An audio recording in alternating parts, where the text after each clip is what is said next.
అందరికీ నమస్కారం. నా పేరు రమ. ఏడడుగుల పయనం సీజన్ 2 30వ భాగం. రచయిత కన్నమ్మ గారు.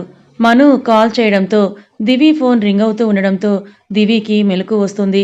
మను దివి ఫోన్ రింగ్ అవుతున్న సౌండ్ విని అదిగో ఆ రూమ్లో అక్క ఫోన్ రింగ్ అవుతోంది, అక్క ఉందేమో చూస్తాను అని ధీరజ్ రూమ్ వైపు వెళ్తూ ఉంటే మను చేయి పట్టుకొని తను వాళ్ళని అలా చూడడం బాగోదని అనుకుని ఆపుతాడు. బయట ఏదో సౌండ్ రావడంతో ఎవరో వచ్చారని అర్థం చేసుకున్న దివి ఫాస్ట్గా ధీరజ్ నుండి దూరం జరగబోయింది. కానీ ధీరజ్ ఆమెకి ఆ ఛాన్స్ ఇవ్వకుండా అలానే గట్టిగా హత్తుకొని పడుకుంటాడు. బావా లే, ఎవరో వచ్చారు అని ధీరజ్ చెంప మీద తడుతూ చెప్తుంది దివి. ధీరజ్ ఇక్కడికి ఎవరొస్తారే అని అనుకుంటూ కళ్ళు తెరుస్తాడు. ఏమో బావా, బయట ఏవో సౌండ్స్ వస్తున్నాయని దివి అంటుంది. ధీరజ్ అవునా అని దివికి పక్కకి జరిపి రూమ్ బయటకు వస్తాడు. ఏంటి వెళ్తుంటే ఎందుకు ఆపారని అడుగుతుంది మను. ఒకరి రూమ్లోకి అలా పర్మిషన్ లేకుండా వెళ్ళకూడదని అంటాడు మధు. నేను వెళ్ళేది మా అక్క రూమ్కే కదా అని మను అంటుంది.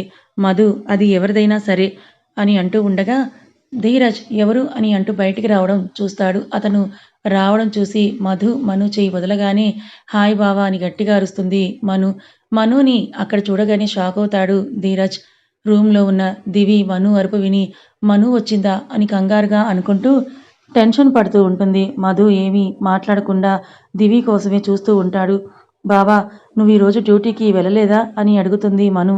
ధీరజ్ దివి పరిస్థితి తలుచుకుంటూ లేదని అంటాడు.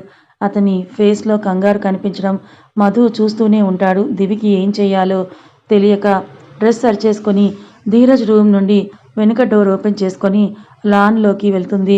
అక్క బావ ఇంట్లోనే ఉందా అని అడుగుతుంది మను. హా అని తలూపుతాడు ధీరజ్. ఎక్కడుంది? తన ఫోన్ నువ్వు వచ్చిన రూమ్ నుండే రింగ్ అవుతోంది. లోపల ఉందా అని అడుగుతుంది మను. ధీరజ్ అది తను అని అంటూ ఉండగా మను అని లాన్ నుండి అప్పుడు లోపలికి వస్తున్నట్టుగా వస్తుంది దివి. తను బయట నుంచి రావడం చూసి కొంచెం టెన్షన్ నుండి రిలీఫ్ అవుతాడు ధీరజ్. అక్క అని దివి దగ్గరికి వెళ్తుంది మను. ఎలా ఉన్నావు మను అని అంటూ తన చెంప మీద చేయి వేసి అడుగుతుంది దివి. మను ఆ అక్క నేను బాగున్నాను, నువ్వేంటి ఇలా చిక్కిపోయావు? డాక్టర్వి, నువ్వే పేషెంట్ అయినట్టున్నావేంటి అని అడుగుతుంది దివి. ఊరుకో అని మను వెనుక చూస్తుంది. మధు తనని చూస్తూ కనిపిస్తాడు. ఎలా ఉన్నావని అతని కళ్ళు తనని ప్రశ్నిస్తుంటే బానే ఉన్నాను అన్నట్టుగా కళ్ళు ఆర్పుతుంది దివి. ఏంటి ఇంత సడన్గా ముంబై వచ్చావని అడుగుతాడు ధీరజ్. మను ధీరజ్ వైపు తిరిగి మేము ముంబై కావాలని రాలేదు బావా అని జరిగిందంతా చెప్తుంది మను. అయితే ఫ్లైట్ మళ్ళీ స్టార్ట్ అయ్యే వరకు మీరు ఇక్కడే ఉంటారా అని దివి అడుగుతుంది. లేదండి, రేపు మార్నింగ్ వరకు చూస్తాం, ఫ్లైట్లో వెళ్ళే ఛాన్స్ ఇంకా లేకపోతే మళ్ళీ రిటర్న్ అయిపోతామని మధు అంటాడు. తన స్నేహితుడు తనని మూడవ వ్యక్తిలా మర్యాదగా పిలుస్తూ ఉంటే తనకి బాధగా అనిపిస్తున్నా బయటపడలేదు. హా అక్క, అప్పటి వరకు నీతో టైం స్పెండ్ చెయ్యాలి అని ఇక్కడికి వచ్చానని నవ్వుతూ అంటుంది మను. ధీరజ్ ఓ అని అంటాడు. ఫ్రెష్ అప్ అవ్వండి, మీకోసం ఏదైనా చేస్తాను అని అంటుంది దివి. ఇద్దరు హా అని ఫ్రెష్ అవ్వడానికి వెళ్తారు. ధీరజ్ దివి వైపు చూసి టెన్షన్ పోయింది కదా, ఇంకా వాళ్ళకి ఏం కావాలో చూడు, నాకు టైం అయింది, నేను రెడీ అయి వెళ్తానని అంటాడు. దివి అలాగే అని అంటుంది. ధీరజ్ రెడీ అయి కాసేపు అలా మను ఇంకా మధుతో మాట్లాడి స్టేషన్కి వెళ్ళిపోతాడు. ఈవినింగ్ వరకు ఏదో ఒకటి మాట్లాడుకుంటూనే ఉంటారు మను ఇంకా దివి. వాళ్ళని ఏమీ డిస్టర్బ్ చేయకుండా ఫోన్ చూసుకుంటూ ఉంటాడు మధు. మను కాసేపు పడుకుంటాను అని తన రూమ్లో పడుకుంటే దివి లాన్లోకి వెళ్ళి కూర్చుంటుంది. దివి లాన్లోకి వెళ్ళడం చూసిన మధు ఆమెతో మాట్లాడాలి అనిపించి తన వెనుకే వెళ్తాడు. దివి చీకట్లో ఏదో చూస్తూ ఉండడం చూసి తన పక్కన వెళ్ళి కూర్చుంటాడు. తన పక్కన మధు వచ్చి కూర్చున్నాడు అనే విషయం తెలిసిన దివి ఏమీ మాట్లాడలేకపోయింది. తనలో తన స్నేహితుణ్ణి అవమానించాను అనే బాధ తనని మాట్లాడనివ్వడం లేదు. తను మాట్లాడుతుందా లేదా అని చాలాసేపటి వరకు చూసిన మధు తను ఇంకా మాట్లాడదు అని అయ్యి అతనే మొదట మాట్లాడాడు. చీకట్లో ఏదో వెతుకుతున్నావంటే నువ్వేదో పోగొట్టుకున్నావని అర్థమని తన వైపే చూడకుండానే అంటాడు మధు. అప్పటి వరకు తను ఎంతో కష్టంగా ఆపుకున్న కన్నీళ్లకు స్వేచ్ఛ ఇస్తూ మధు భుజం మీద వాలుతుంది దివి. తను ఏడవడం చూసి మధుకి కంగారుగా అనిపించిన ఆమెని ఆపే ప్రయత్నం మాత్రం చేయలేదు. తను ఏడిస్తేనే ఆమె బాధ కొద్దిగా తగ్గుతుంది అని అనుకుని ఆమెని తనివి తీరా ఏడవనిచ్చాడు. ఆమె వెన్ను నిమురుతూ ఉన్నాడు. కాసేపటికి తను కొంచెం సెట్ అయింది అని తెలిసి ఆమెని దూరం జరిపి కన్నీళ్లు తుడుస్తూ నా దివ్యమ్మ ఒకరిని ఏడిపిస్తుందే కానీ ఇలా ఏడుస్తుందని నేను ఎప్పుడూ అనుకోలేదని అంటాడు మధు. దివి మధు గుండెలో తలదాచుకొని సారీరా, నేను చాలా మాటలు అన్నాను, నన్ను క్షమించురా అని అంటుంది దివి. సారీ దివ్యమ్మ, నన్ను అనే రైట్స్ నేను నీకు ఎప్పుడో ఇచ్చాను కదా అని అంటాడు దివి మధుకి దూరం జరిగి. నేను అలా మాట్లాడినందుకు నీకు నా మీద కోపంగా లేదా అని అడుగుతుంది. మధు చిన్న నవ్వు నవ్వి నీ మీద నాకు ఎప్పటికీ కోపం రాదని అంటాడు. దివి మధు తన మీద పెంచుకున్న అభిమానాన్ని చూసి అతన్ని మాటలు అన్నందుకు ఇంకా బాధపడుతుంది. ఆ విషయం గురించి వదిలేయ్, నువ్వేదో విషయానికి బాధపడుతున్నావు కదా, ఏంటి ఆ విషయం అని అడుగుతాడు మధు. దివికి మధుతో అది పంచుకోవాలని ఉన్నా ఎలా చెప్పాలో ఏం చెప్పాలో తెలియక మౌనంగా తల ఉంచుకొని ఉంటుంది మధు. ఆమె తల ఎత్తి ఆమె కళ్ళల్లోకే సూటిగా చూస్తూ నీ బావ నిన్ను బాధ పెడుతున్నాడా అని అడుగుతాడు. దివి చెప్పలేని స్థితిలో ఉంది. చెప్పి మధు ధీరజ్తో గొడవ పడితే ధీరజ్ ఎలా రియాక్ట్ అవుతాడో తెలియదు. మధు కూడా ఆ విషయం విన్నాక ఎలా స్పందిస్తాడో తెలియదు. ఇలా అన్నీ ఆలోచిస్తూ ఏం మాట్లాడలేకపోతుంది మధు. ఏం మాట్లాడకపోయేసరికి నాకు కూడా చెప్పుకోలేకపోతున్నావు అంటేనే అర్థమవుతుంది ఏదో ఉందని. ఏమైంది దివ్యమ్మ అని లాలనగా అడుగుతాడు మధు. దివి కళ్ళల్లో నీళ్ళతో ఏమీ లేదు అని తలూపి అతని భుజం మీద తలపెట్టి నాకు మా దగ్గర ఎంత స్వేచ్ఛ ఉందో నీ దగ్గర కూడా అంతే స్వేచ్ఛ ఉంది కదా అని అడుగుతుంది. మధు అవును అని అంటాడు. అయితే నేను చెప్పేంత వరకు నువ్వేం అడగకు అని కళ్ళు మూసుకుంటుంది మధు. దివ్యమ్మ అని పిలుస్తాడు. దివి చాలా అలసిపోయాన్రా, కాసేపు పడుకుంటాను, నన్ను జోకొట్టు అని అంటుంది. మధుకి దివి నోటి నుంచి ఆ మాట వినేసరికి చాలా బాధగా అనిపిస్తుంది. తనెప్పుడు అలా దీనంగా అతన్ని అడిగిందే లేదు. ఎప్పుడు కూడా ఆర్డర్స్ మాత్రమే వేసేది. ఇప్పుడు అలా అడుగుతుంటే అతనికి దివి ఎంత బాధలో ఉందో అర్థమవుతోంది. కానీ ఆ బాధ ఎవరి వల్లో తెలియలేదు. దివిని జోకొడుతూ ఆలోచిస్తూ ఉన్నాడు మధు. నేను చూసిన విషయానికే దివ్యమ్మ బాధపడుతోందా? ధీరజ్ తనని ఏదైనా ఇబ్బంది పెడుతున్నాడా? ఒకవేళ ఇబ్బంది పెడితే అలా పెట్టేవాణ్ణి పెళ్లి చేసుకుంటాను అని వాళ్ళింట్లో ఎలా చెప్పగలదు అని పరిపరి విధాలుగా ఆలోచిస్తూ దివి మొహంలోకి చూస్తాడు. ఆమె మొహంలో బాధ కనిపిస్తూ ఉంటే అతనికి కూడా బాధగా అనిపించి నీకేం కష్టం వచ్చిందో నాకు తెలియదు దివమ్మ, కానీ నీకు ప్రతి విషయంతో తోడుగా ఉంటాను అని నాకు నేను మాటిచ్చుకున్నాను. ఎట్టి పరిస్థితుల్లోనూ ఆ మాట నేను తప్పను. నువ్వు ఎందుకు బాధపడుతున్నావో తెలుసుకొని ఆ బాధని నేను నీకు దూరం చేస్తాను. నీ మొహంలో మళ్ళీ స్వచ్ఛమైన నవ్వుని చూస్తాను అని అనుకుంటాడు మధు. వాళ్ళు నోరు విప్పారా అని అడుగుతాడు ధీరజ్. లేదు సార్, ఎంత కొట్టినా కూడా ఏం చేసినా అసలు ఒక్క మాట కూడా మాట్లాడడం లేదని కానిస్టేబుల్ అంటాడు. ఓహ్, అయితే వీళ్ళని పంపించిన వాళ్ళు బాగా ట్రైనింగ్ ఇచ్చినట్టున్నారు వీళ్ళకి అని అంటాడు ధీరజ్. గురుభక్తి సార్ అని అంటాడు కానిస్టేబుల్. ఆహా, ఆ గురుభక్తి ఏంటో నేను కూడా చూస్తాను పద అని ఒక సెల్ దగ్గరికి వెళ్తాడు ధీరజ్. ధీరజ్ ఆ సెల్లో వ్యక్తుల వైపు చూస్తూ హలో, బాగున్నారా, మా వాళ్ళు బాగా మర్యాదలు చేశారా అని అడుగుతాడు. అక్కడున్న వాళ్ళలో ఒకడు ఏ పోలీస్ వాళ్ళ తుమ్ బహుత్ చాలాక్ సమझ रहे हो ना, ऐसा कुछ नहीं, तेरी ऐसी की तैसी हो जाएगी. ఏయ్ పోలీస్, నువ్వు పెద్ద పోటుగాడు అనుకుంటున్నావా? అంత లేదు నీకు. కొన్ని రోజుల్లో నీ బ్రతుకు బస్టాండ్ అవుతుంది అని కోపంగా అంటాడు వాడు. ధీరజ్ వాడి మాటలకి నవ్వేస్తూ హహా, అచ్చా జోక్ మారా, బహుత్ హసీ ఆరి అని మంచి జోక్ చెప్పావు, చాలా నవ్వొస్తోందని అంటాడు. అక్కడ ఉన్న ఇంకొకడు హసో హసో అభి హసో, తోడే దిన్కే బాద్ ఓ చానేతో బీ నహీ ఆతి, నువ్వుకో, బాగా నవ్వుకో, కొన్ని రోజుల తర్వాత నవ్వాలన్నా నవ్వలేవని అంటాడు. ధీరజ్ ఆహా అని అంటాడు. హా అని అందరూ ఒకేసారి అంటారు. ధీరజ్ ఓ తో మై దేఖ్ లూంగా, పరంతు ఆప్ లోగోं కో కౌన్ బచాలేగా, అది నేను చూసుకుంటానులే, కానీ ఇప్పుడు మిమ్మల్ని ఎవరు కాపాడతారు అని అంటాడు ధీరజ్. క్యా బోల్ రహే హో తు సాలే, ఏమంటున్నావురా నువ్వు అని కోపంగా అరుస్తారు వాళ్ళు. ధీరజ్ సచ్ బోల్ రహా హూ, అబ్ మై ఆప్ సబ్కో మార్నే కా ఫైసలా లే లియా, నేను నిజం చెప్తున్నాను, ఇప్పుడు నేను మిమ్మల్ని చంపాలని నిర్ణయం తీసుకున్నాను అని గన్ తీస్తూ అంటాడు.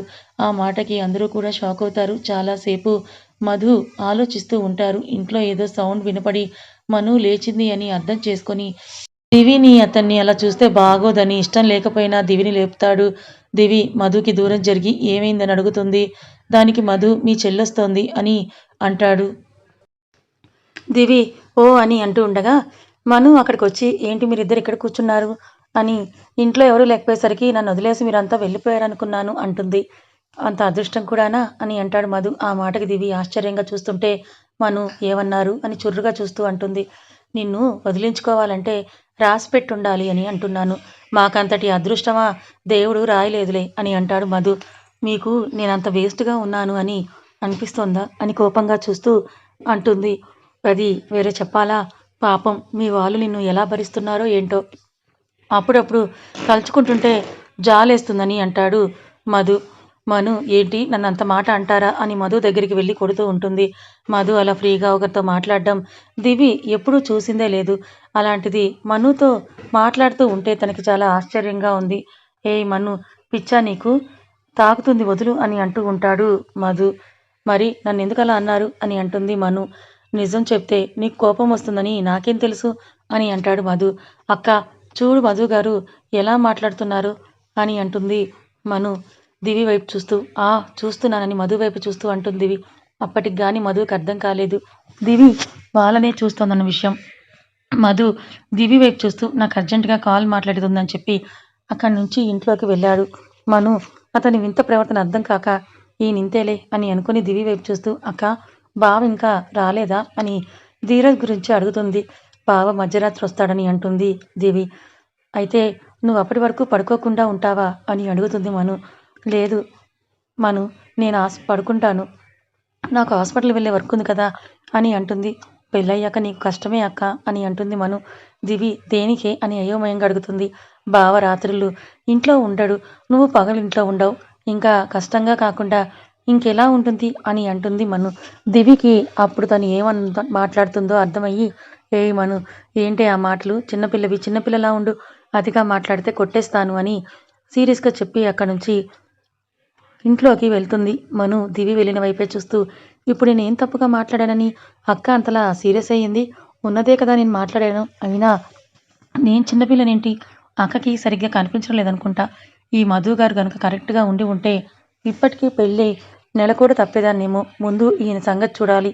నేను దూరంగా ఉంటే దగ్గరవుతారు అని అనుకున్నాను, కానీ అసలు నా గురించి పట్టించుకోవడం లేదు. ఇతగాడికి మంచి ట్రీట్మెంట్ ఇస్తే కానీ సెట్ కాదు అని అనుకుంటుంది మను.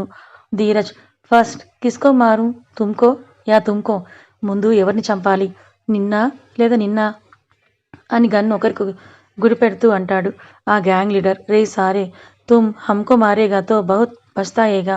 వద్దురా, మమ్మల్ని చంపితే నువ్వు చాలా ఎదుర్కోవాల్సి వస్తుందని అంటాడు ధీరజ్. బాతే బహుత్ హో గయే, आप सब रहने से मुझे कोई लाभ नहीं है, इसलिए आप सब ऊपर भगवान के पास जाकर मिलो. మాటలు చాలా ఎక్కువయ్యాయి, మీరందరూ ఉండడం వల్ల నాకు ఎలాంటి లాభం లేదు, అందుకని వెళ్ళి దేవుణ్ణి కలవండి అని ఒకరికి గన్ షూట్ చేస్తాడు ధీరజ్. బుల్లెట్ తగిలి ఒక అతను అని అంటూ అరుస్తూ వెనక్కి పడతాడు. అందరూ అతన్ని చూసి భయంగా ధీరజ్ వైపే చూస్తారు. కానిస్టేబుల్ ధీరజ్ మామూలుగా భయపెట్టడానికి చెప్తున్నాడని అనుకున్నాడు, కానీ ఇలా నిజంగా షూట్ చేస్తాడని అనుకోలేదు. సార్ అలా కాల్చేశారేంటి? ప్రాబ్లం అవుతుందేమో అని కంగారుగా అంటాడు కానిస్టేబుల్. ఎలా ప్రాబ్లం అవుతుంది చెప్పు, వీళ్ళు ఇక్కడ ఉన్నట్టు మనం ఎఫ్ఐఆర్ కూడా రాయలేదు కదా అని అంటాడు ధీరజ్. కానిస్టేబుల్ కానీ సార్ అని అంటుంటే నువ్వు ఆగు, డిస్టర్బ్ చేయకు, కంగారులో నీకు షూట్ చేసేస్తాను అని అంటాడు ధీరజ్. ధీరజ్ మళ్ళీ వాళ్ళ వైపే తిరిగి అబ్బోలో మేరా బాయ్ లోక్, నెక్స్ట్ కిస్కా బారీ హై, ఇప్పుడు చెప్పండి నెక్స్ట్ ఎవరు అని గన్ తిప్పుతూ అంటాడు ధీరజ్. అందరూ అతను ఎవరు షూట్ చేస్తాడా అని భయంగా చూస్తూ నక్కో సాబ్ ऐसा मत करो, వద్దు సార్ మమ్మల్ని ఏం చేయకండి అని అంటూ వేడుకుంటారు. ధీరజ్ క్యా కरूं భాయ్, ఆప్ తో కుచ్ నహీ బోల్ రే, ఇస్లియే యహీ సహీ తరీకా హై. మరేం చేయాలి, మీరేం చేయడం లేదు, చెప్పడం లేదు, అందుకే ఇదే కరెక్ట్ దారి అని అంటాడు. నక్కో సాబ్ నక్కో, హమ్ సబ్ కుచ్ బోల్ దేంగే. వద్దు సార్ వద్దు, మేమంతా చెప్తామని అతను ఎక్కడ చంపుతాడా అన్న భయంతో అంటారు. ధీరజ్ సైడ్ స్మైల్ ఇస్తూ చలో బోలో ఫిర్ అని అంటాడు భయంగా. వాళ్ళకి తెలిసిందంతా చెప్తారు వాళ్ళు. వాళ్ళు చెప్పింది వింటుంటే ధీరజ్కి చాలా కోపం వస్తూ ఉంటుంది. తన చేతిలో ఉన్న గన్ని ఇష్టం వచ్చినట్టుగా షూట్ చేస్తుంటాడు. బుల్లెట్స్ ఎక్కడ తగులుతాయా అన్న భయపడుతూ నిక్కుతూ చూస్తారు వాళ్ళు. ధీరజ్కి కోపం ఇంకా ఇంకా ఎక్కువ అవుతూ ఉంటే స్టేషన్ బయటికి వెళ్తాడు. అప్పటికే చాలా చీకటి అవడంతో రోడ్డు మీద ఎవరూ లేరు. స్పీడ్గా దూసుకొని పోతున్నాడు. ఎంతకీ అతని కోపం కంట్రోల్ అవ్వడం లేదు. ఫాస్ట్గా వెళ్ళి బీచ్ దగ్గర ఆగాడు. బైక్ పక్కన పెట్టి సిగరెట్ని వెలిగించబోయాడు. అప్పుడే అతనికి పొద్దున్న అతనితో మాట్లాడిన దివి మాటలు గుర్తొచ్చాయి. మార్నింగ్ ధీరజ్ టీవీ చూస్తుంటే దివి అతని పక్కన వెళ్ళి కూర్చుంది. అతనితో మాట్లాడాలని అనుకుంటూ బావా అని పిలిచింది. అని రిమోట్తో ఛానల్ మారుస్తూ అన్నాడు ధీరజ్. అది నీ బట్టలు వాషింగ్ మిషన్లో వేస్తున్నప్పుడు ఇది అందులో దొరికిందని సిగరెట్ ప్యాకెట్ చూపిస్తుంది. ధీరజ్ దాన్ని వైపు చూసి చేతిలోకి తీసుకొని, ఇచ్చావు కదా, ఇంక నీ పని నువ్వు చూసుకో వెళ్ళు అని అంటాడు. నీతో ఒక విషయం చెప్పాలి బావా అని అంటుంది దివి. ఏంటి అని అడుగుతాడు ధీరజ్. నువ్వు సిగరెట్ తాగడం మానేయచ్చు కదా, నువ్వది రూమ్లోకి వస్తూ తాగుతూ ఉంటే ఆ స్మెల్ నాకు పడడం లేదు, ఎలానో అవుతోంది, తిప్పుతోందని ప్లీజింగ్గా చూస్తూ అంటుంది. ధీరజ్ ఆమె మొహం చూసి కాదని అనలేకపోతాడు. అలాగని అవును అని కూడా అనలేకపోతాడు. దివి అతను ఏం సమాధానం చెప్పకపోయేసరికి చెప్పాలనిపించింది. చెప్పానని చెప్పి అక్కడి నుంచి వెళ్తుంది. ఆ విషయం గుర్తు చేసుకుంటూ, అసలు నేను నీ మాట వింటానని అలా ఎలా అనుకున్నావు? నిన్ను బాధ పెట్టడమే ఇష్టమని చెప్పాను కదా, మరి ఎలా అడిగావని అనుకుంటూ సిగరెట్ పడేస్తాడు ధీరజ్. దివి గురించి గుర్తు చేసుకోగానే అతని మైండ్ కొంచెం శాంతించింది. బాగా ఎక్కేసావే, వస్తున్నా అని అనుకుని ఇంటికి బయలుదేరతాడు. కానీ అతనికి స్టేషన్ నుంచి కాల్ వస్తుంది. జైల్లో ఉన్న అందరూ కూడా చనిపోయారని. ఆ మాట వినగానే మళ్ళీ స్టేషన్కి వెళ్తాడు ధీరజ్. సార్, అందరూ ఒకేసారి చనిపోయారు, అది ఎలానో అర్థం కావడం లేదని అంటాడు ధీరజ్. అందులో అర్థం కాకపోవడానికి ఏముంది, వీళ్ళ నుండి మనకి ఏదైనా ఇన్ఫర్మేషన్ వస్తుందేమో అని వాళ్ళని చంపేశారని అంటాడు. కానిస్టేబుల్ ధీరజ్ అలాగే చూస్తుంటే, నన్ను చూడడం ఆపి ఈ విషయం ఐజీ గారికి ఇన్ఫామ్ చేయని అంటాడు. ఆల్రెడీ చేశాను సార్, వీళ్ళ బాడీస్ని క్లియర్ చేసి ఏమీ జరగనట్టుగా ఉండమని చెప్పారని అంటాడు కానిస్టేబుల్. మరి ఆ పని చేయొచ్చు కదా, నన్నెందుకు పిలిచారని అడుగుతాడు ధీరజ్. మిమ్మల్ని ఇదంతా దగ్గరుండి చూసుకోమని ఐజీ గారు ఆర్డర్ సార్ అని అంటాడు కానిస్టేబుల్. ధీరజ్ ఓ సరే అయితే కానివ్వండి అని అతని జిప్సీ మీద కూర్చొని అక్కడంతా క్లియర్ చేపిస్తూ ఉంటాడు. అక్కడంతా క్లీన్ చేసేసరికి అర్ధరాత్రి 2 అవుతుంది. ఇంకా ఇంటికి వెళ్ళాలని ఎప్పటి నుంచో అనుకుంటూ ఉన్న ధీరజ్ టైం రావడంతో అతనితో బుల్లెట్ మీద ఇంటికి చేరుకుంటాడు. ధీరజ్ ఇంటికి వెళ్ళేసరికి మను, దివి రూమ్ ఇంకా మధు గెస్ట్ రూమ్లో పడుకొని ఉంటాడు. దివికి నిద్ర పట్టక ఎప్పట్లా హాల్లో కూర్చొని టీవీ చూస్తూ ఉంటుంది. తనకి దాహంగా అనిపించి వాటర్ కోసమని కిచెన్లోకి వెళ్తుంది. అప్పుడే ఇంటికి వచ్చిన ధీరజ్ దివి కిచెన్ వైపు వెళ్ళడం చూసి ఆమె వెనుకే వెళ్తాడు. తను వాటర్ తీసుకుంటూ ఉండగా ఆమె మెడవంపుల్లో ముద్దు పెట్టి ఆమెని అతని బాహువుల్లో బంధిస్తాడు. దివి ఆ సడన్ పరిణామానికి షాక్ అయి బిగుసుకుపోయింది. ఏంటి, ఇంకా పడుకోలేదని ఆమె మెడవంపుల్లో పెదాలతో రాస్తూ అంటాడు ధీరజ్. దివికి అతని పట్టు ఆమెని మిస్ అవుతున్న ఫీలింగ్ తెలుస్తుంటే తల తిప్పి అతని వైపే చూస్తూ, నువ్వు బాగానే ఉన్నావా బావా అని అడుగుతుంది. ధీరజ్ నాకేమైంది అన్నట్లు లుక్కిస్తాడు. దివి పూర్తిగా అతని వైపు తిరిగి అతన్ని గుండెలకి హత్తుకుంది. తను అలా చేసేసరికి ధీరజ్కి ఆశ్చర్యంగా అనిపిస్తుంది. దివి ఒక చేత్తో అతని వెన్ను నిమురుతూ ఇంకో చేతిలో తల మసాజ్ చేస్తూ ఉంటుంది. ధీరజ్ ఆమె గుండెల మీద సేద తీరుతూ కళ్ళు మూసుకున్నాడు. ఇద్దరూ అలా ఎంతసేపు ఉన్నారో తెలియదు. దివి కొంతసేపటికి ధీరజ్కి దూరం జరిగి ఫ్రెష్ అప్ అయ్యి రా బావా అని అంటుంది. ధీరజ్ మను ఇంకా మధు పడుకున్నారా అని అడుగుతాడు. అవును, రేపు మార్నింగ్ వెళ్దామని అన్నారు అని అంటుంది దివి. ఓహ్ అని ధీరజ్ అతని రూమ్కి వెళ్తాడు. బావ బాగా డిస్టర్బ్గా అనిపిస్తున్నాడు, ఏమైందని అనుకుంటూ టీవీ ఆఫ్ చేసి ధీరజ్ రూమ్లోకి వెళ్తుంది దివి. ధీరజ్ ఫ్రెష్ అప్ అయి వచ్చి డ్రెస్ వేసుకుంటూ ఉన్నాడు. ఏమైనా తింటావా అని అడుగుతుంది దివి. ధీరజ్ లేదు ఇలా రా అని ఆమె భుజాలు పట్టుకుని బెడ్ మీద కూర్చోబెట్టి ఆమె ఒడిలో తల పెట్టుకుంటాడు. దివికి ధీరజ్ ప్రవర్తన వింతగా అనిపిస్తుంటే అతని తలలో వేళ్లు పెట్టి సవరిస్తూ ఉంటుంది. ధీరజ్ అలానే హాయిగా పడుకుంటాడు. ధీరజ్ వచ్చినప్పటి నుంచి వాళ్ళనే గమనిస్తున్న మధు ధీరజ్ అతనితో బాగానే ఉంటున్నాడంటే ధీరజ్ వల్ల దివ్యమ్మకి ఎలాంటి ప్రాబ్లం లేదు, మరి ఎందుకు అంతగా బాధపడుతోందని అనుకుంటాడు. దివి కాసేపటికి నిద్ర పట్టేసి వెనక్కి వాలి పడుకుంటుంది. కథ ఇంకా ఉంది. కథ నచ్చితే లైక్ చేయండి, మరికొంతమందికి షేర్ చేయండి. ఇలాంటి మరిన్ని మంచి కథల కోసం ఛానల్ని సబ్స్క్రైబ్ చేసుకోండి. Thank you so much.